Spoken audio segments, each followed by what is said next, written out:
Pakalbėkime apie aktualijas, apie prabangos mokestį.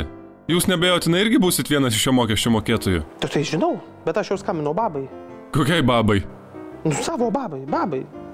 Aš ant jos vardo užrašysiu Hamerį. Vilą užrašysiu savo dėdukui. Paprastai tariant, tiesiog išskaidysiu savo turtą.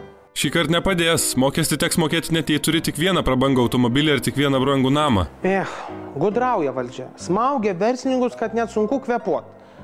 Vakar nusipirkau žiedą tokį auksinį. Tiesiog nuotaikai pasigerinti.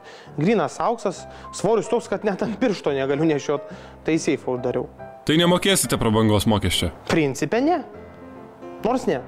Mokėsiu. Čia toks kaip ir prestižo reikalas gaunas. Jei moki tos prabangos mokesčius, tai reiškia, kad esi įteisintas oficialus milijonierius.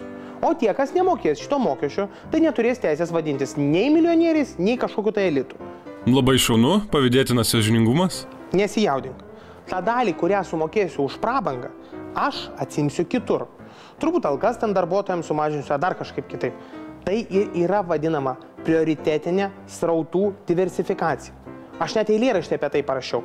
Visiems, kas tose kolegijose ir kitose riomeriuose mokosi. Paklausykit, jums tikrai padės. Taip. Visą vasarą atsargas kaupė žiemai ežiukas.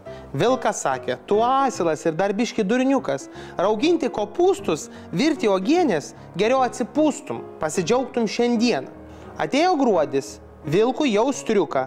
Nesigano juk žiemą pievoje ėriukai. Į ežiuko duris vilkas spardo su botais, įsirovė vidun ir atėmo kompotą. O moralas čia toks. Žinok visų pirma, jei turto turi, netaupyk saugos firmai. Taškas.